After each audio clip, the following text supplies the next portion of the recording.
Get ready to watch Charlie Kirk expose the truth about college DEI, diversity, equity, and inclusion, or as some people more commonly like to refer to it, especially the boomers from what I've seen, didn't earn it.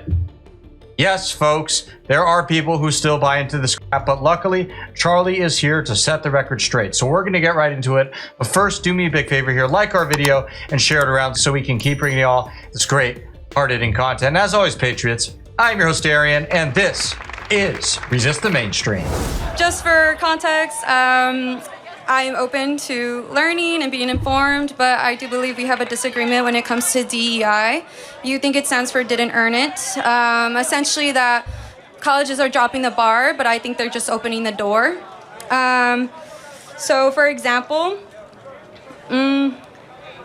a recent Harvard analysis by Top Economics found that students from the wealthiest 1% of families are 13 times more likely to score in the 1300 plus range for the SAT than students from the poorest families.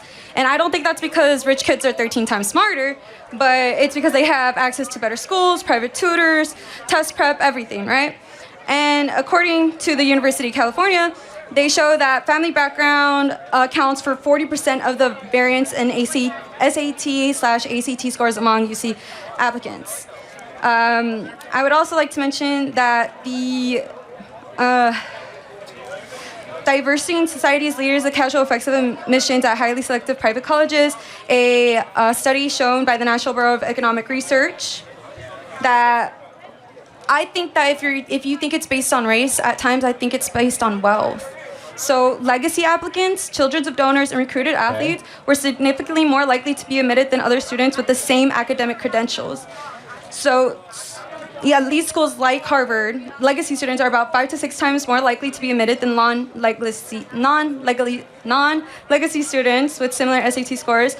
Roughly 43% of white students admitted to Harvard from 2000 to 2015 fell into one of the 4 categories, right? Legacy athletes, deemed interestless, or children of faculty or staff. Boring. Get to the point. 3/4 of these ALDC admits, 75%, would not have been admitted if evaluated only on academic credentials. My question is, I guess, do you believe that DEI could possibly not stand for diversity, equity, and didn't earn it, but can stand for actual diversity, that diversity of abilities? When you go into a job or to a school, they don't just ask for your SAT score. They ask what kind of clubs you were into. They ask you to submit an essay. They are a holistic academic review. So why do you think it means didn't earn it? If maybe they got a less SAT score, but them as a person are just more well-rounded than the person who had all these tutors but did nothing outside of it. Why do you think it means didn't earn it when they literally didn't earn the score that they were supposed to earn and got bumped up due to their skin color? Why? Okay. What? Yeah. Tell me do you know anything about the Students for Fair Admission case, the Supreme Court case at Harvard? I would love to hear about it. Yeah. So basically at Harvard, Asian and white students, they basically got 200 to 400 points knocked off of their score versus black and Hispanic students. So it was disenfranchising white and Asian students. You ever notice how with a lot of these things, people don't really seem to care until it starts affecting somebody else other than white people? Take Charlie's example that he gave just now. Asians and whites. I mean, I get it. I get what Charlie's mentioning, that Asians are a part of the equation. I understand. But back when the Trump administration was really bringing attention to this issue, one of the very common talking points I remember hearing from a lot of these right-wing conservative pundits is that, well, affirmative action is against Asians. It disenfranchises them, so it's bad. I thought you guys care about racism. What about the Asian people? And conveniently, they'd say nothing about the white people or be really quiet about it, kind of squeak by it. I always found that really irritating. And we see a similar thing nowadays with the DEI stuff. Let's take Bill Ackman's crusade against DEI. You guys remember him, the hedge fund billionaire, longtime liberal Democrat donor who suddenly backed Trump during the 2024, after October 7th. And that kind of started a snowball effect of other people coming on board. If you remember, Bill Ackman said, hey, the reason why I don't like DEI is because it's just discriminating against Jewish students. And this is terrible what they're doing to Jewish students. This was right after the October 7th attacks and the ensuing, pro-Palestine, pro-Gaza protests that went on.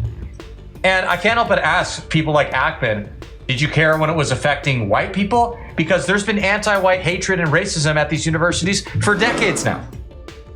Yet nobody cared until now. Some food for thought. So if you support DEI, let's say you're in charge. Do you think that we should have all test scores be weighed the same? Or do you think that certain ethnic groups should get certain points because of their race? I believe that we should acknowledge the fact that certain students have a different starting point, and I would love to give everybody the opportunity to So get how into many school. points should a black student get over a white student in admissions? I think that SAT scores and points shouldn't be the only thing referenced. But you have to answer the question, because the status quo... But it's not that black and white. It is. So it is, because that's why affirmative action was struck down by the Supreme Court. But we're not talking about affirmative action. We're talking about DEI. DEI is an outgrowth. Affirmative action is an outgrowth of DEI and vice versa. DEI and affirmative action are exactly what they claim to hate and fight. They are racism. I know. Brilliant, profound point. But let me give you another example of DEI.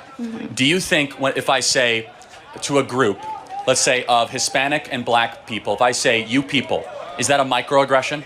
Say that again, I'm so sorry. If I was talking to a group of Hispanic or black people and I happen to say you people, is that a microaggression? I would think so, yes. Okay, I think that's insane. Why?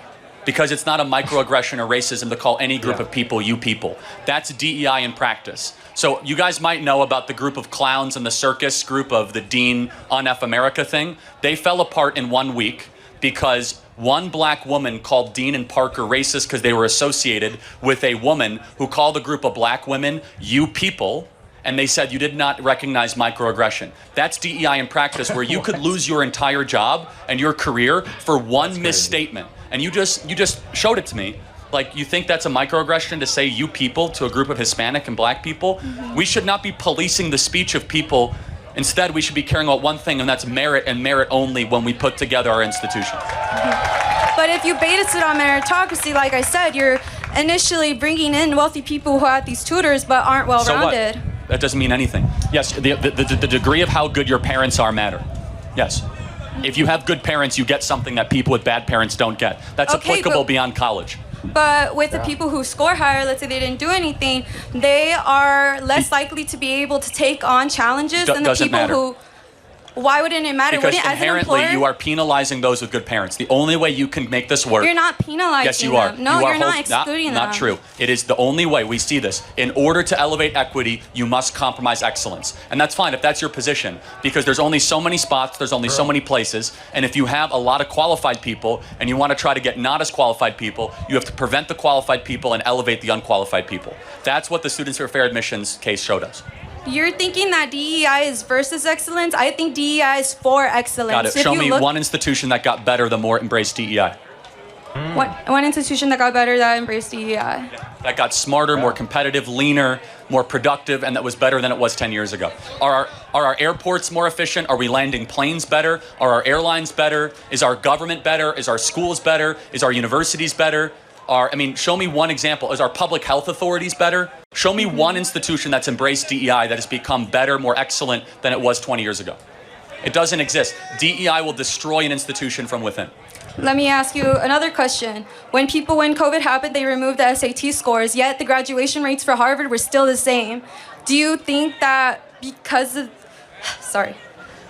With that being said, since ACT wasn't even considered, schools are accepting people with the potential to succeed, because once you get in, you're still going off the same merit as everybody else. A lot of people drop out that are, the problem with Harvard is that they now have professors, the ton of them, that are saying they have to retake courses and remedial courses because these kids should never be here in the first place. And they happen to be a lot of black and Hispanic kids that were let in strictly because of the color of their skin. It's not only colleges that are doing this kind of too, all right? It's also in the workforce with large American corporations.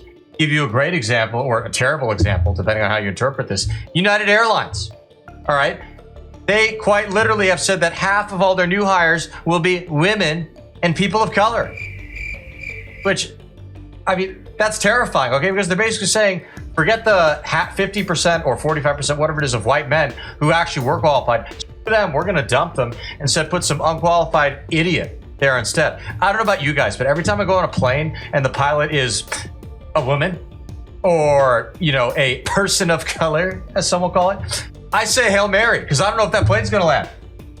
Call me a racist, call me a sexist, whatever. You know what? I just want to be alive. So apparently that's too much to ask here. There are other examples too. Air traffic control, another very perilous industry if run badly. In air traffic control, there was a guy, a DEI guy, who was telling this class of black people, hey, don't worry about this large exam we have coming up. It's a pivotal exam because I'm going to cheat, help you cheat, and feed you the answers. This was a real scandal. These people are literally calling the shots on whether two airplanes are going to cross pathways or not in the sky. Are you kidding me? It's so over, guys. It's so over.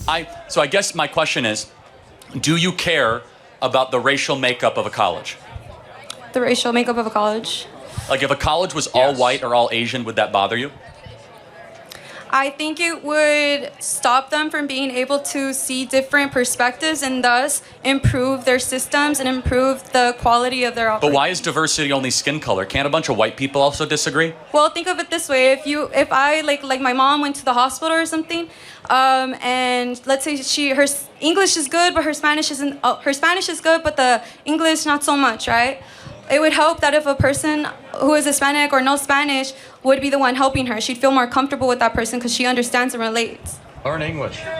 Okay. I mean, yeah, you're in America. You should learn English. I don't know what to tell you, but... No, she is... Good. I mean, I'm not trying to be insensitive or cruel. English, but yeah, she would rather be with a Hispanic nurse versus one that doesn't, so she could speak comfortably. As an organization, you must prioritize something. We think that excellence should be we must have an uncompromising pursuit and commitment to excellence and not equity. And we believe the more that we embrace this kind of culture of mediocrity, excellence will slip. And again, I could go through, at the core, DEI wants a lot of things, including racial quotas.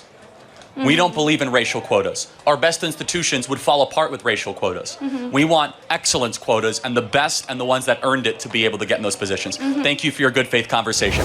Well, I think it's safe to say that DEI, or didn't earn it, is a terrible policy for the United States. How this is still a debate?